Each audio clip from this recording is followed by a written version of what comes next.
శ్రీమాత్రే నమ. జై గురు దత్తాత్రేయ నమ. ఈ వీడియోలో మనం ఫిబ్రవరి 17వ తారీఖున కుంభరాశి యందు ఏర్పడబోతున్న పంచగ్రహ కూటమి, అలాగే ఈ 17వ తారీఖున అమావాస్య ఏర్పడుతుంది. అలాగే ఒక గ్రహణ యోగం ఏర్పడుతుంది అన్నమాట. అంటే గ్రహణ యోగం అంటే సూర్యుడు, చంద్రుడు, రాహు ఒకే రాశిలోకి వచ్చినప్పుడు గ్రహణం యోగం ఏర్పడుతూ ఉంటుంది. ఈ గ్రహణ యోగంలో పుట్టినటువంటి జాతకులు ఎవరైనా ఉంటే వాళ్ళు జీవితంలో అనేక ఒడిదుడుకులు, ఇబ్బందులు ఎదుర్కోవడం జరుగుతూ ఉంటుంది. అంటే సాధారణంగా ఈ యోగాలు పుట్టినప్పుడు ఉన్నటువంటి యోగాలు ఆ వ్యక్తి యొక్క జీవితాంతం ఏదో విధంగా వెంటాడుతూ ఉంటాయి. అందుకనే వారు పుట్టినప్పుడు తగు విధమైనటువంటి పరిష్కారం చేసుకుంటే ఆ యోగం ఇబ్బంది లేకుండా జాతకుడు అభివృద్ధికి మళ్ళా కారణం అవుతూ ఉంటాయి. అలాగే ఈ ధనిష్ట 3-4 పాదాలు, శతభిషం 4 పాదాలు, పూర్వభాద్ర 1, 2, 3 పాదాలు ఈ కుంభరాశిలో ఉంటాయి.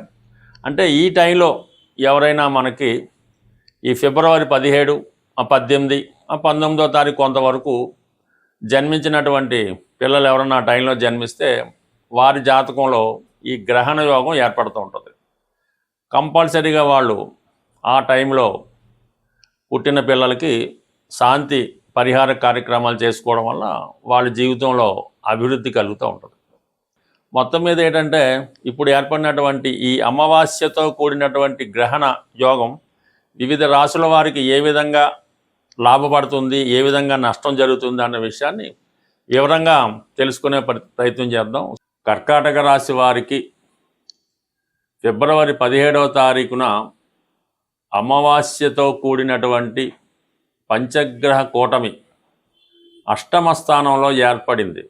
ఆ కారణంగా ఈ రాశి వారికి ఎటువంటి ప్రయోజనాలు కలుగుతాయి అని పరిశీలించినప్పుడు ఏదైనా రాశ్యాధిపతి చంద్రుడు అష్టమ స్థాన సంచారం వల్ల మరి ఈ 17, 18, 19వ తారీఖులో కొంత భాగం అష్టమంలో చంద్రుడు సంచరిస్తుంటాడు కుంభరాశిలో.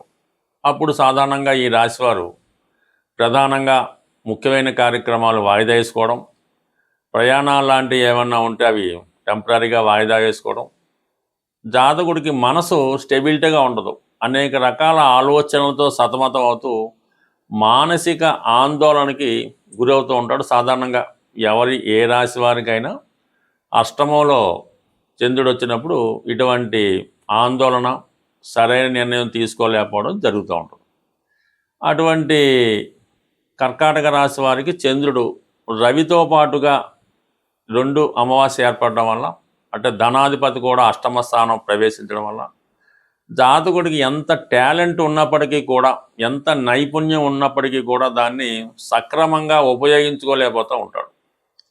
సరైన నిర్ణయాలు తీసుకోలేకపోవడం వలన కొంతవరకు మీరు నష్టపోవడం జరుగుతూ ఉంటుంది. చాలా తీవ్రమైనటువంటి విమర్శలు ఎదుర్కోవడం జరుగుతూ ఉంటుంది. అంటే ఇంత తెలివైన వాడివి, ఈ విధంగా ఎలా చేసావు, మమ్మల్ని అడిగి ఉండొచ్చు కదా, ఈ విధంగా చేయడం వల్ల మొత్తం అంతా నష్టం పోయింది అన్నటువంటి ఇబ్బంది మీకు ఈ సమయంలో కలుగుతూ ఉంటుంది. మరి సహజంగా రాహు కూడా అక్కడ ఉండడం వల్ల ఏదైనా ఒక స్కామ్లో ఇరుక్కోవడం కానీ, ఏదో ఒక ఇబ్బందిలో ఇరుక్కోవడం జరుగుతూ ఉంటుంది. ఇది మనకి తెలియకుండానే అనుకోకుండా ఏదో ఓ పార్టీయో గ్యాదరింగో జరుగుతుంటుంది. అక్కడ ఆటోమేటిక్గా మనం ఉండడం వల్ల అందరితో పాటు మనల్ని కూడా బ్లేమ్ చేయడం కానీ, ఈ విధంగా ఇబ్బంది కలిగే అవకాశం ఉన్నది. అంటే సాధారణంగా ఈ సమయంలో మీరు ఏదైనా ఒక కొట్లాట జరుగుతున్నప్పుడు కానీ, దొమ్మిగా ఉన్నప్పుడు కానీ, ఏదైనా ఉండకూడని చోటుల్లో ఏదైనా ఏదో బార్ అండ్ రెస్టారెంట్లోనో, పేకాట క్లబ్లోనో, ఇంకో చోట ఉన్నప్పుడు సాధారణంగా అక్కడ మీరు సరదాగా ఫ్రెండ్తో వెళ్ళినా ఈ విధమైన ఇబ్బంది కలిగే అవకాశం ఉంది. కాబట్టి సాధ్యమైనంత వరకు అటువంటి వాటికి దూరంగా ఉండడం మంచిది. అయితే మీరు చాలా నిజాయితీగా ఉన్నప్పటికీ, మీకు ఏ విషయంలో కూడా ఎటువంటి ప్రమేయం లేనప్పుడు కూడా కొన్ని నిందలు, కొన్ని అపవాదులు రావడం జరుగుతూ ఉంటుంది. సడన్గా మిమ్మల్ని ఎంక్వైరీ చేయడం కానీ, ఎప్పుడో జరిగిపోయిన దానికోసం ప్రశ్నించడం కానీ జరిగే అవకాశం ఉంది. కాబట్టి సాధ్యమైనంత వరకు అటువంటి అనెథికల్ వాటికి సక్రమంగా పద్ధతి ప్రకారం వెళ్ళడం మంచిది తప్ప, ప్రస్తుతం ఉన్నటువంటి చట్టాలకు లోబడి నడుచుకుంటేనే మంచిది తప్ప, ఏమాత్రం అతిక్రమించిన ఈ సమయంలో ఇబ్బంది పడడం జరుగుతూ ఉంటుంది. దాంతోపాటుగా ప్రధానంగా శుక్రుడు చతుర్థ లాభాధిపతిగా అష్టమ స్థానంలో ఉండడం వల్ల, చంద్రుడు మాతృకారకుడు అవడం వల్ల స్త్రీలతో కానీ తల్లిగారితో కానీ విభేదాలు రావడం జరుగుతూ ఉంటుంది. పైపెచ్చు మీ కుటుంబంలో ఉన్నటువంటి స్త్రీల మధ్య, అంటే అత్తాకోడళ్ళ మధ్య, తల్లి కూతుళ్ళ మధ్య, అక్కా చెల్లెల మధ్య, తోటికోడల మధ్య, అంటే మీ కుటుంబంలో ఉన్నటువంటి స్త్రీలు వాళ్ళ మధ్య విభేదాలు చాలా వరకు ఇబ్బంది కలిగి అవి మీకు చాలా మానసిక అశాంతిని కలిగించే అవకాశం ఉంది. సాధారణంగా ఎటు తేల్చుకోలేని స్థితిలో మీరు చాలా ఆందోళనకి గురవుతూ ఉంటారు. అలాగే సడన్గా మీ కుటుంబంలో ఒక స్త్రీకి సడన్గా అనారోగ్య పాలవడం కానీ, ఏదైనా ఒక గుప్త రోగం బయటపడడం కానీ, ఏదైనా ఒక స్త్రీ మీ కుటుంబంలో స్త్రీ ఒక స్కామ్లో ఇరుక్కోవడం కానీ, ఆవిడ వివాహ జీవితంలో సమస్యలు రావడం కానీ జరిగే అవకాశం ఉంది. మొత్తం మీద ఈ కర్కాటక రాశి వారికి ఈ అష్టమంలో ఏర్పడిన 5 గ్రహాలు ఏదో విధంగా ఇబ్బంది పడే అవకాశం ఉంది. కాబట్టి అటు భార్య వలన, తల్లిగారి వలన, తండ్రి గారి వలన, లేదంటే ఉద్యోగపరంగానో, లేదంటే మీ సొంత నిర్ణయాల వల్ల కొన్ని సమస్యలు రావచ్చు. బట్ ఏదైనా కొద్ది రోజుల పాటు, అంటే కనీసం ఈ మార్చి నెల 14వ తారీఖు వరకు కూడా కొన్ని ముఖ్యమైనటువంటి ఇంపార్టెంట్గా ఉన్నటువంటి విషయాలు వాయిదా వేసుకొని ఎటువంటి సెటిల్మెంట్కి వెళ్లకుండా జాగ్రత్తగా ఉండడం వల్ల చాలా సమస్యల నుంచి కర్కాటక రాశి వారు తప్పుకునే అవకాశం ఉంది. ఇప్పుడు మన ప్రస్తుత 17వ తారీఖున ఏర్పడుతున్నటువంటి అమావాస్యతో కూడుకున్నటువంటి గ్రహణ యోగం, అంటే దీనివల్ల చంద్రుడు ఇబ్బంది పడతాడు. అంటే చంద్రుడు బలహీన పడిపోతుంటాడు. పూర్తిగా బలహీన పడిపోవడం వల్ల కొన్ని రాసుల వారికి అది ఇబ్బంది కలుగుతూ ఉంటుంది. అలాగే రవి ఎప్పుడూ బలవంతుడిగానే ఉంటాడు, కానీ గ్రహణం పట్టిన సమయంలో రవి కూడా బలహీనం పొందుతూ ఉంటాడు. కంప్లీట్గా ఆ యోగ ప్రభావం వల్ల రవి తన సంపూర్ణ ఫలితాలు ఇవ్వడంలో ఆసక్తులు అవుతుంటాడు. ఆ కారణం వల్ల రవికి సంబంధించినటువంటి రాసుల వారు కూడా ఈ సమయంలో ఇబ్బంది పడడం జరుగుతూ ఉంటుంది. అయితే సహజంగా బుధుడు కూడా అదే రాశిలో ఏర్పడడం వల్ల ఈ బుధుడికి రవి వచ్చినప్పుడు ఈ బుధాదిత్య యోగం అనే యోగం ఏర్పడినప్పటికీ అక్కడ రాహు కూడా కలడం వల్ల, అంటే రాహు సాధారణంగా బుధుడికి ఏమి ఇబ్బంది పెట్టడం. రాహు బుధుడు గురు శిష్యులు లాంటి వాళ్ళు అన్నమాట. బుధుడు ఏ రాశిలో ఉంటే ఆ రాశి ఫలితాలలాగా రాహుతో కలడం వల్ల రాహు యొక్క ఫలితాలు ఇవ్వడం జరుగుతూ ఉంటుంది బుధుడు.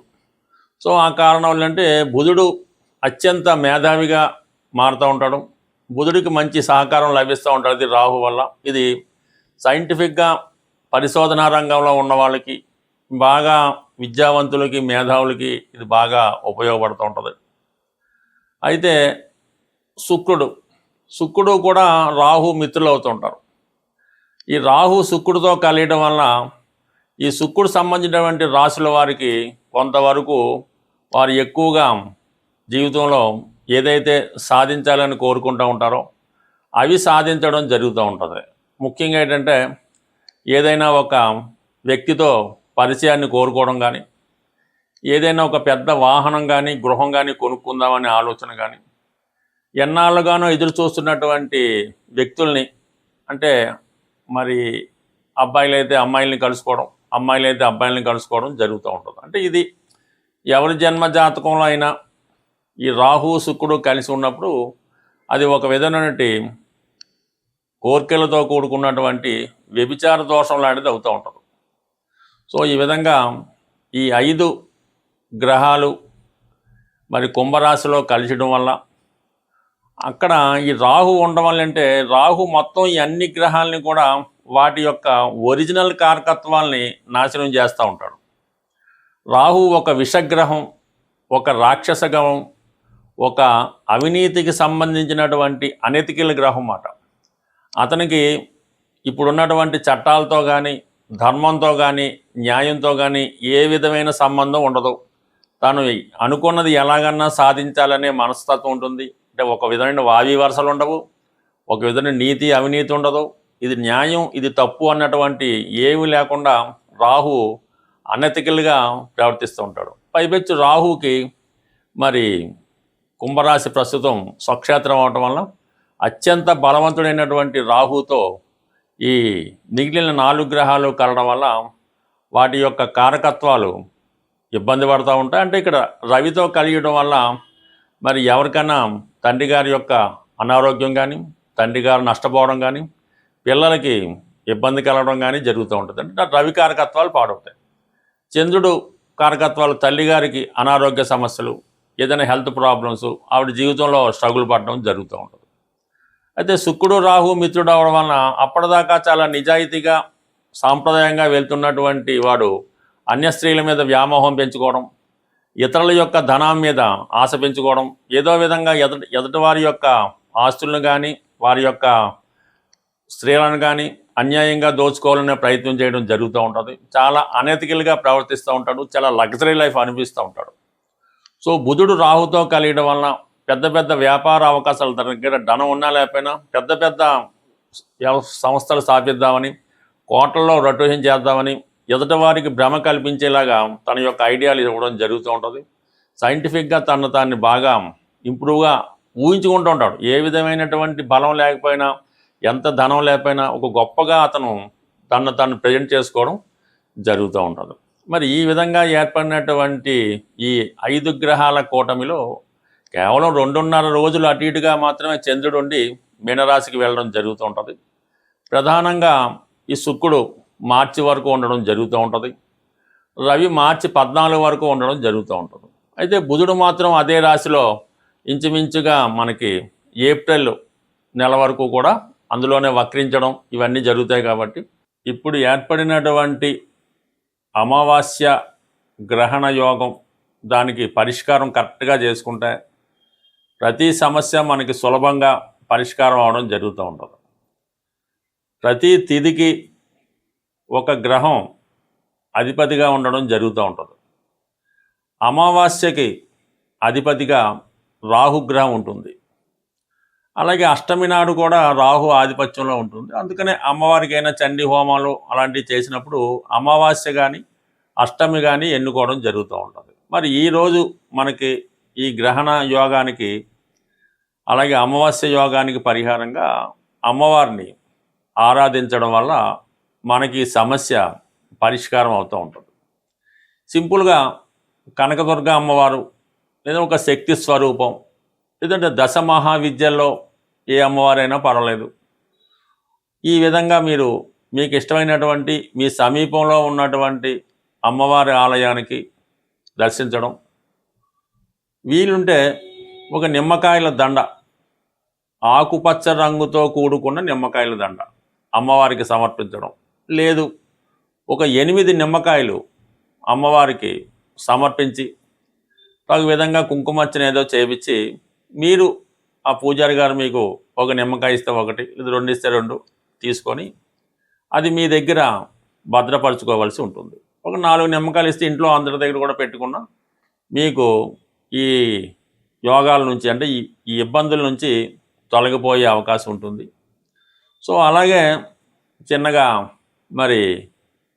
మరి ఇంకా ఇంట్లో పూజ చేసుకునే వాళ్ళు ఎలా ఉంటుందంటే అమ్మవారికి తమలపాకులో యాలకులు, లవంగాలు, అలాగే వీలైతే కొద్దిగా పచ్చకర్పూరం, అంటే పచ్చకర్పూరం మళ్ళీ 2 రకాలు ఉంటాయి. తిని పచ్చకర్పూరం వేరుగా ఉంటుంది, మామూలుగా ఇప్పుడు ఉన్నటువంటి అందరూ ఉపయోగించే స్మెల్ కోసం ఉపయోగించేది కాకుండా ఇటువంటిది అమ్మవారికి తాంబూలంగా సమర్పించడం వల్ల కూడా ఈ రాహుగ్రహ పరిహారం మీకు రావడం జరుగుతూ ఉంటుంది.